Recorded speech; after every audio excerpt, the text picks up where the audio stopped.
not a long part, but you can see some real live video by someone large it for us. Beautiful. And then counts on.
Yeah. So I bring this up. I did a few, just a very short selection. Notice the music. It's trying to appreciate that Einstein's mathematician. They're just saying 1, 2, 3, 4, 5, 6, 7, 8 numbers, repeating numbers over and over again. That's modern opera for you, and not going in any particular direction is music. Like I said, that's modern opera for you. So I want to pull up my theme here for you, make it large. You can all see it. I'm going to pull up here on the side, make this as visible as I can here. This other way. Oh, that's right. Here we go. Enlarge my screen. Okay, here we go. A little bit bigger so we can all read it. You can see it. So I opened this up with that musical clip. And here is the young Einstein, younger, when he was already becoming famous for his research. Notice he's very well groomed and not the sloppy hair. My father told me because as long as Einstein's wife was alive, she made sure that he was kept well and groomed well and trimmed, right? Dapper, good dresser. So Einstein certainly was revolutionary in his day. So we should pop our way here. He's sort of trying to make sense of his theories. And Newton's apple would at some point, if it fell fast enough, would stop falling because it would freeze in time and place. Light is bent by gravity. Time is relative. We're not talking about Jewish time or anything like that. And of course, then you get out of this things like the followers of the contemporaries who came up with uncertainty principle, which don't know anything. Schrodinger's cat, who could be dead, could be alive, we don't know. But what he promised for us really as an outcome of his statement was the idea of unlimited energy for human need from human fusion, fission and fusion. And of course, then the dangerous end, unlimited energy from nuclear fission and fusion to evaporators. Go either way. That was not his doing, but it's up to us to what we would do. So, a little bit of highlights, I found some things like about the young Einstein, and I'm sure his mother would brag, like any Jewish mother, my little genius, Einstein. He's a really irregular Einstein. At 12, he taught himself Euclidean geometry in a single summer. He independently discovered his own proof for the Pythagorean theorem at the age of 12. I'm still trying to learn it. He discovered, okay. Einstein started teaching calculus at 12, started learning calculus. Teaches himself calculus at the age of 12. At 14, he mastered integral and differential calculus. Good move. Marcel, you know what it means. None of us do. You know what it means. Marcel, you should know doctorate in mathematics. So, what's interesting, at the age of 26, 1905 is called his annus mirabilis, the miracle year, because in 1 year he published 4 groundbreaking papers in 1 year. Photoelectric effect, Brownian motion, special relativity, mass energy equivalence. Then from there he got to the gravitational theory and general relativity in 1916 and 1917. Added to it using relativity to model the universe, continued with problems of statistical mechanics and quantum theory, particle theory, motion of molecules, thermal property of light quantity. All these things that I don't know. Right? I admit there are things I don't know. That's it. Photon theory of light. Right? Considered one of the greatest physicists of all times. Right? And the implication that, for example, that time and space are not fixed or flexed. Right? He led, yeah. I think that the greatest contribution was before Einstein. People try to understand the world from the point of view of reality independent of human. Time was eternal and is independent. And what Einstein did is transfer that knowledge to the human mind. He was able to physics not as independent, but how we interpret reality. That's interesting. That's interesting. Yeah, obviously, depending where we stand is how the time is moving, but we don't understand it because we can't feel that we're moving. I mean, we're moving through space right now at umpteen thousands of miles an hour. We don't notice it, and the time is moving with us. So from our perspective, it's what we expect. But if we would go a little bit faster, so I suspect that was one of the things with the twins experiments, the two astronauts, one on Earth, one, and in the course of a year. Did the molecular structure show a difference in the aging rate? Because one was like, that was a consequence of the all right. So what other things? Also, we got coming out of his work quantum mechanics, which he did not like. And out of this relativity and quantum mechanics together, two pillars of modern physics.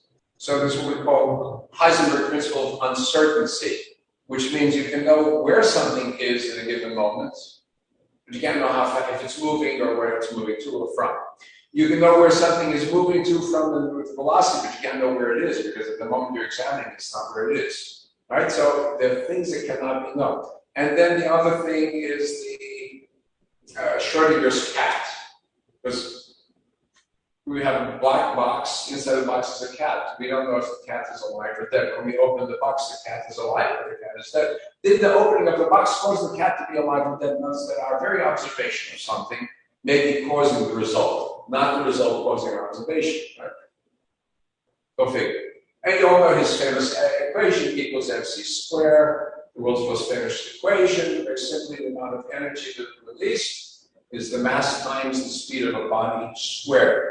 And that's basically Newton's old force equals mass times acceleration. Now he's going to take that speed and square it, and you get something very different. So when you walk into a wall, or you drive into a wall at 100 miles an hour, you got a lot of force. But when you're at the speed of light walking into a wall, that's an order of so many times magnitude. And of course, you know this, as you go faster, first speed of light, your mass increases, your time slows down. Well, gravity, instead of the apple falling down, it's really just that the space is warped because of the mass of the planet. There's no such thing as gravity. It's not a pole. It's a curve. It's a curve. Very, very confusing. He didn't like his own results very often. He got his prize in physics in 1921 for the photoelectric effect. And that was very important to develop the quantum theory. And what was interesting was because this quantum mechanics comes so much modern science, he didn't like it because, and I'll talk about it, he didn't like that he would play, that God would play dice. And then he tried to devise a unified field theory to organize all the physics in one formula. He couldn't do it. That was his lifelong goal and couldn't reach it. But as we look at modern physics, it undermines everything the human mind can grasp about reality, including our own being as physical bodies. We've got black holes, wormholes, multiple universes, multiple dimensions. Just yesterday I saw online a rendering of a black hole swallowing a quasar. Right? I picked it up to transform it into a photographic image. Curiouser and curiouser, Alice Crock, right? That's what it is. Now, it makes Kabbalah seem arcane. We, as Jews, also actually had many such ideas on our. We didn't have, in a sense, tools, but we had the idea of multiple creations in rabbinic midrash. Parallel universes are already discussed by Jewish medieval philosophers. The question of how can God know the future? There are multiple universes, so you can know all the possibilities. And then Big Bang appears in Rabbinic Kabbalah. It's concentrated at a tiny point, which then suddenly explodes. Right, we got it there first. I don't know if Einstein was aware of these, but the physicists go there, I guess. But I think of all three of the greats, Marx, Schrodinger, Einstein certainly has not been dethroned. He may have been modified, the quantum mechanics end, which he didn't like. And he was also one of them who was closest to trying to find the underlying principle of the universe, which he would identify as God. Okay. The paradox was that he was trying to prove quantum mechanics false, and whenever they say something, he tried to find the counterexample. But by doing that, he promoted it. He ended up proving it. Yeah. That's it. So, I mentioned my father had the opportunity as a young student to meet Einstein. I never spoke admiringly of him. He explained his belief that the brilliant insight into the inner functioning of the universe was an example of the biblical concept of prophecies, where the human mind meets with the divine in revelation. And he said, look at this. Einstein's greatest work occurred in the span of 1 year. Most of his great work, it's like, oh, but it was 1905, he was 26. The rest of his year was in this fruitless search for unified field theory, what a believer called God. And while he rejected former religion, well known, he viewed the laws of the universe with a religious awe. So some very well-known quotes for you. Hold on. Go back.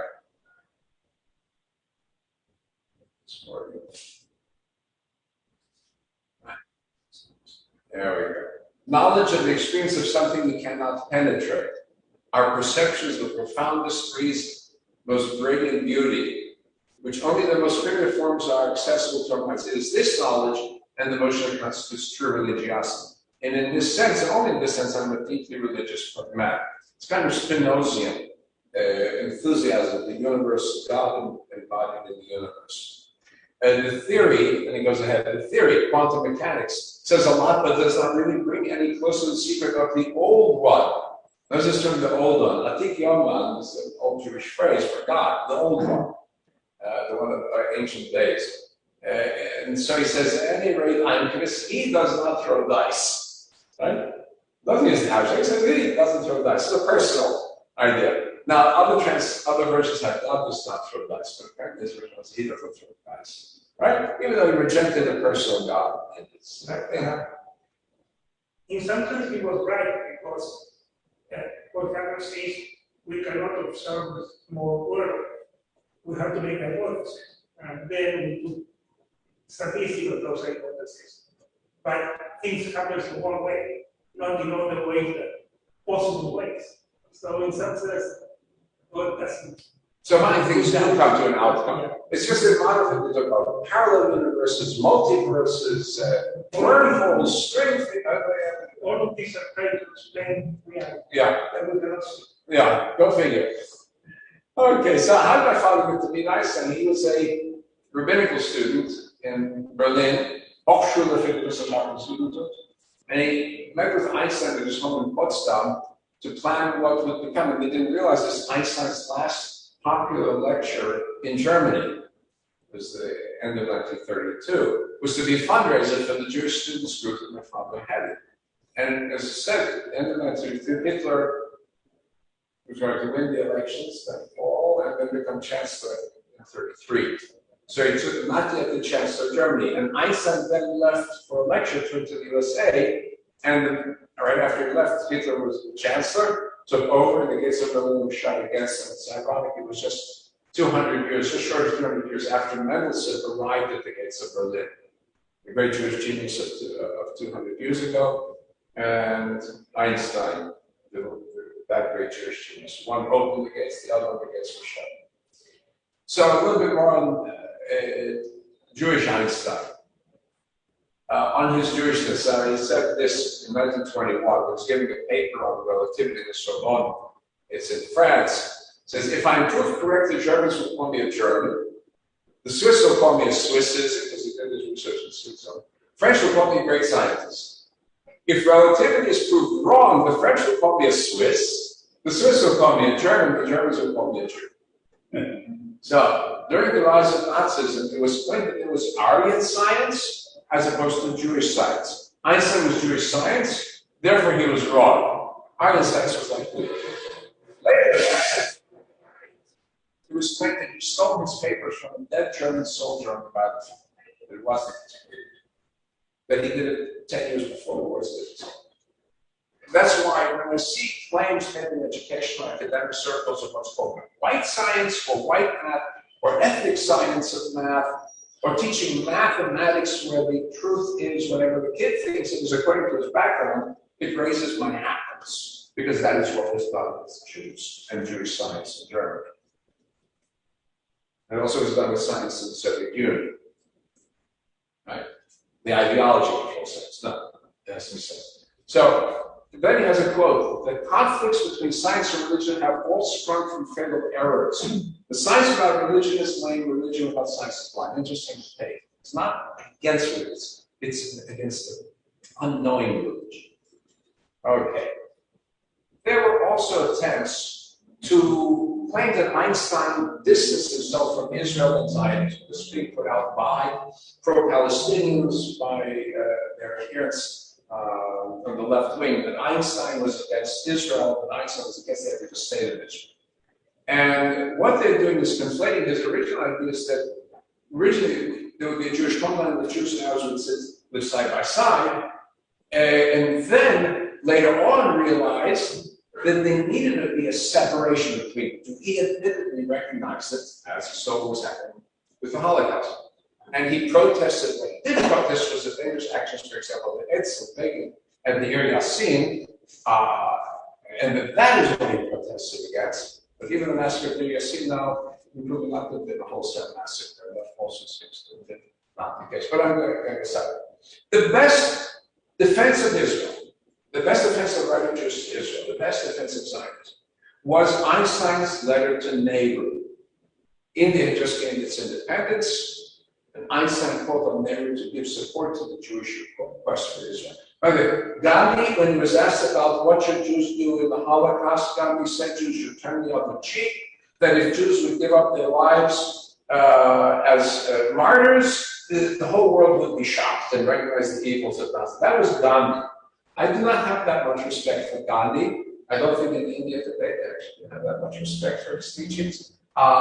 He was a racist. He had racist statements. That's put in his place. He had the bizarre habit of sleeping naked with his nieces to prove he had precious sexual desires. So I put him in his place. But Nehru and the Indian regime, the governments after that, until a few years ago, were decidedly anti-Israel. They wanted Arab support for their needs against Pakistan. Basically, that's the whole point. So, he wrote that Nehru, I'd like to discuss one problem, the ethical issues in the Zionist effort to create a Jewish homeland in Palestine. Long before the emergence of Hitler, I made the cause of Zionism mine, because through it I saw means of correcting a flagrant wrong that referred to the peculiar disability suffered by the Jewish people, by which they were deprived of the opportunity to live on the same basis as other people. Notice that people are lying, they're trying to push the point that Einstein wasn't a Zionist in order to make their case against Israel. He says, I was a Zionist before Hitler. Said it to Nehru. The bigotry of the chauvinists and racists whose doctrines have brought so much evil to mankind has always been evident to me. The Jewish people alone has for centuries been in the anomalous position of being victimized and hounded as people, though bereft of all the rights and protections achieved by the smallest people normally has. Jews have been persecuted as individuals, the Jewish people, unable to develop fruitfully as a cultural and ethnic group. And it talks about the prayers of the Jewish people in terms of Zion to abolish the pariah status of peoples. And so the advent of Hitler really underscored The savage logic, the disastrous implications contained in the abnormal situations Jews found themselves. Millions of Jews perished not only because they were caught in the Nazi murdering machine, but also because there was no spot in the globe where they could find sanctuary. I see these among young Jews that they might be don't need Israel, we don't need Zionism. This is Einstein's answer about that. Why there has to be interest, and it is a Jewish state. So the Jewish survivors demand the right to dwell amid brothers or the soil of their fathers. Can Jewish need, no matter how acute, be met without the infringement of vital rights of others? That's about the Arabs. My answer is affirmative. Yes, we can do without really infringing on the rights of the Arabs. The extraordinary feature of the Jewish rebuilding of Palestine is the influx of Jewish migrants resulted not in displacement and impoverishment of the Arab population, but its phenomenal increase and greater prosperity. Jews are not coming in as colonizers to enslave the Arabs. They came in and they brought prosperity to the Arabs. That's what he's pointing out. Every inch of land, they bought every inch of land they settled. Furthermore, the Arab population of Palestine doubled in size since the Balfour Declaration. That's right. Doubled in size. They were foreigners. Half of Palestinians were from Horan. Horan is areas of Syria. Half from the Sinai Desert. Half from Jordan, Bedouin. Right? It says that. Who knows that number? That doubled in size. Whereas in the adjoining independent states, the population had been static. How was that possible? How is it possible that everywhere else the population of the Arab stayed the same? In Israel and Palestine, then the Arab population grew. Some of it natural because the health conditions were better, some because they were moving in. At the close of World War I, 99% of the vast underpopulated territories liberated from the Turks were set aside from the national aspirations of the Arabs. 99% of all the Turkish Empire was given to the Arabs, of the Arab lands. 5 independent Arab states have since been established in these territories. Only 1% was reserved for the Jewish people on land of their origin. 1% out of 100%. There was no Palestine. When Einstein is writing this, there's no Palestinian movement. There's no Palestinian national movement. There's an Arab national movement. That's a legitimate national movement. That it broke apart, and the Arab states did not unify, that's their problem. So go ahead. Matt Guilty was the leader of the movement's social and national franchise to recognize Zionism. Free Jewish immigration to Palestine, rights of Jews to continue, the upholding the ancient homeland without artificial restrictions, increase the some well-being of the world. Time to make an end to the ghetto status of Jews in Palestine and pariah status of Jews among peoples. Right? I trust that you understand this, you. Right? You in India have suffered so badly, struggle for freedom and justice with recognize the subject and signs it. All right? And it's only in recent years when we no longer need Arab support against Pakistan because Arab oil money is less important that India's come close, very close to it.